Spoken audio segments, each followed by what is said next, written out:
Hello everyone, I am Sacrobolic, your envoy of hope, and welcome to what I watched this week during the 100 Anime in 1 Month Challenge. We don't have a lot of time because I'm behind schedule. Yay! So let's just jump right into it. Started off this week with Aura. This movie is similar to Love, Chunibyo, and Other Delusions in that it's about a former Chunibyo guy who meets a current Chunibyo girl, and he has to help her out, and then they fall in love. It's a pretty damn good movie. I kept getting it recommended to me by, like, everything. It's like, you gotta watch this, and, yeah, definitely one of the better things I watched. Just in general, one of the better things I watched. Tsurezure Children. I don't know how you pronounce that, but that's how I'm choosing to pronounce it. Okay, so this showed a bunch of couples, too many, honestly, if you ask me, as they go throughout their relationship. They start with their confessions, and then how their relationship progresses, and then eventually it ends. The major problem with this is, first off, it's a little cheap because it takes the best parts of the relationships and, like, the tension, and it presents that towards you. So, I mean, it's effective. I mean, it gets you to like it, sure enough, but it's also, like, it doesn't feel as earned as if it had focused on, like, a core group of people. Although one character's really great, so the Love Master, as he calls himself, he's great.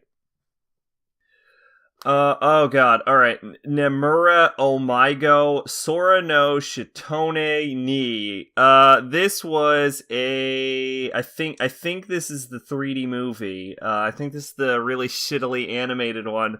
And this is about, it's a sci-fi series that basically asks the question, what if you could bring your mom back to life? And then, it's about a girl who gets brought up to space because her mom got brought back to life, and her mom is like a robot that refuses to run the space station if she doesn't see her.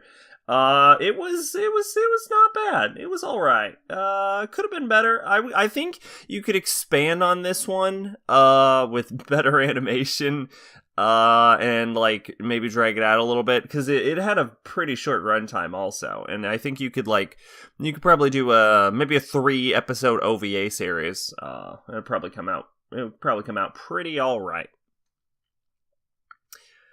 Okay, NTR is something that I wasn't sure if I'd like, and what do you know, I didn't.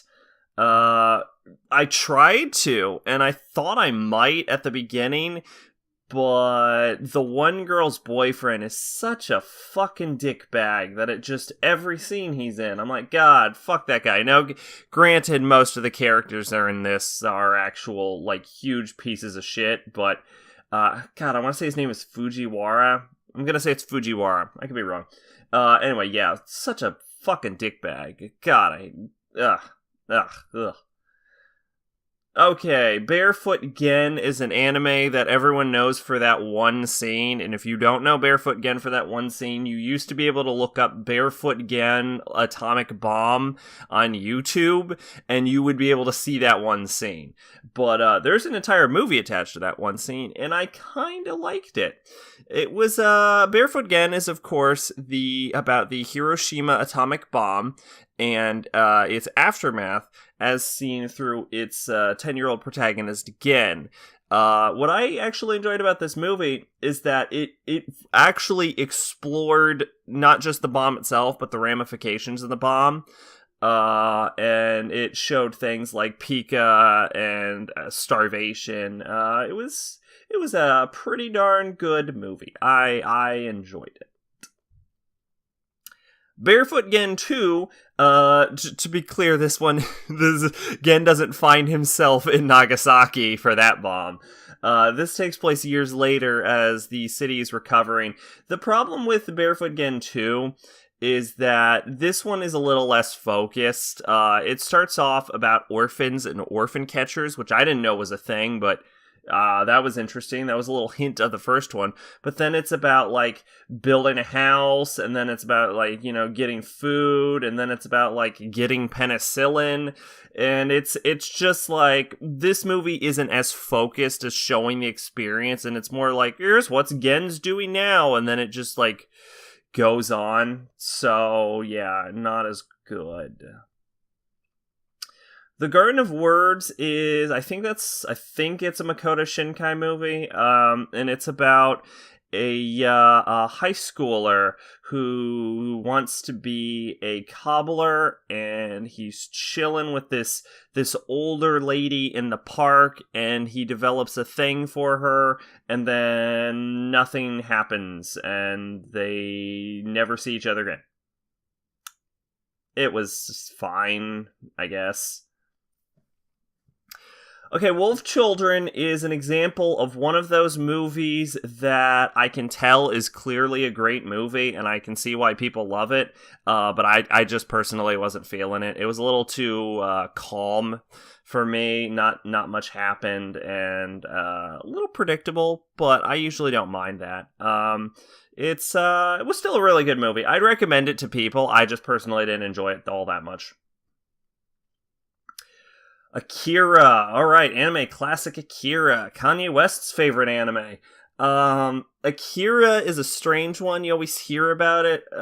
This is about a guy who, he's in a gang, and he gets psychic powers, and the government wants to use him to acquire some energy source. I'm not sure if it's sapient or not. I'm not clear on that. It might be an intelligent energy source. It might just be energy, but it's called Akira, and they want to use him to get it to power their cities. And this may or may not have been after or before Tokyo explodes. I think they referenced that Tokyo had already exploded in the opening, but then I think Tokyo explodes at the end. Okay, I'm gonna be honest about Akira. I'm claiming I watched it. I turned it on and then looked at it for like 2 hours, and I had no idea what the fuck was going on, because, and I hate to say this movie did not command my attention at all. It actually commanded my attention less than Sleeping with Hinako, and that was about watching a girl sleep for 40 minutes. Like, I didn't give a fuck what was happening in Akira. I stared at it, so I'm counting it, but goddamn, did I not. I mean, it's pretty. It's well animated, but I didn't give a fuck. iCity is like a classic, like, cheese movie. I watched it because of a Digibro vlog. And it's like, I can see that this movie could have gotten more popular. Not a lot of people know about it. And if more people did know, I think it would be higher rated. It's also about psychics. This movie is about a bunch of psychics, and he's trying to keep this clone girl of, like, his former love away from this psychic organization called Fraud, I think they're called Fraud, yeah. And then they have, like, psychic battles. It's like an action kind of movie. A lot of action movie tropes in it. I wasn't terribly into it, but I could imagine people would be. Short animation of Shintarou Kago. Yeah, this is another one I'm not sure if I can count as an anime I watched, because I'm not sure I could count this as an anime, but there was animation to it, so I'm going to count it. And I think I described it as what an anime would look like if it was made by, like, a 12-year-old. It has a lot of, like, immature jokes, and the animation's not that great. And it's, like, strangely violent. It's a thing I watched. There's not much to say about it. Genma Taisen, also called Harmageddon. Apparently this is supposed to be famous, but I'd never fucking heard of it before. I just watched it because the plot sounded interesting. It wasn't. This was a really long, boring movie. that sometimes was actually so bad it was funny. Like, when they're chasing around the guy and they wanted to convert him to their side, but they tried everything but actually physically talking to him and telling him what was up. They're like, I'm gonna psychically project my image onto his sister. Oh, no, that didn't work. Now he's afraid of me. Okay, well, I'm gonna show him a Cthulhu entity. Oh, he went insane. Oh, no. It's fucking dumb. And yeah, basically there's this space entity, and the god Lloyd awakens a Transylvanian princess and a robot from the Vega SAR system to fight this Cthulhu energy entity that destroys galaxies to gather up psychics of various people across Earth, all with slightly racist overtones to their character designs, and they psychic fight the minions of this entity called, I believe, Genma. I talk too much about fucking Genma Taisen.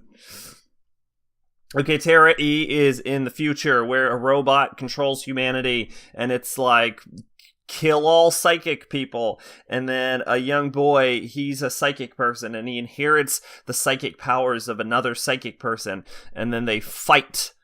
And in one scene, the main character asks this woman in front of all of her friends to impregnate her. This movie was worse than I hoped it would be. I hoped it would be a better movie than it was. I mostly just watched it because it was 1980s and it sounded vaguely interesting, but honestly, it was kind of crap.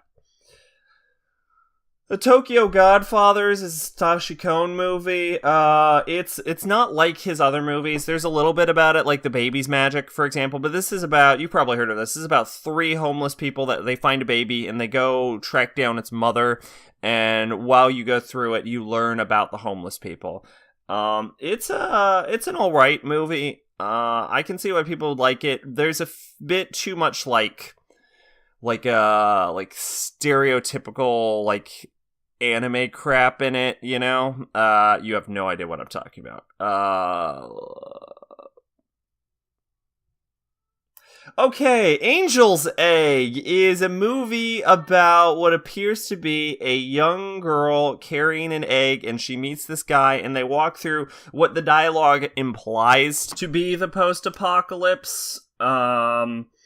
There's not a lot to this movie. I mean, even the director kind of said that it's up to the viewer's interpretation, which to me is always code for, I didn't actually put any meaning into it, so, yeah, you do all the work. So I always thought that was kind of lazy storytelling. But it has a really good atmosphere, and I kind of like the soundtrack. And it's really pretty. I like the visuals of it, like the way it kind of shows the architecture and the like statues, maybe? Yeah, statues. Millennium Actress is another Satoshi Kon movie. This one is about interviewing like an old actress about her life. And it starts off with, like, these 2, like, documentary filmmakers as they go see her, and there's a bunch of earthquakes at the time, and they somehow end up inside of her flashback, and they speak to her inside of her flashback. And, yeah, and then suddenly, all of a sudden, the flashback, like, flips, and it tells her life story, like, through her movies, where she's acting as a character in her movies, and they somehow interact with her flashback. I liked the movie well enough, but I would have liked it better if the, like, telling her story through these movies didn't last for so long. I guess that's all I gotta say about that, actually. Yeah, so that's what I watched this week. I would have liked to watch more, but like I said at the start of this, I'm kind of behind schedule, so, it sucks that I made this fucking video so long, isn't it? Fuck! Anyway, I've been Sat Grabolic, your envoy of hope, and I'll see you next time, guys. Bye-bye!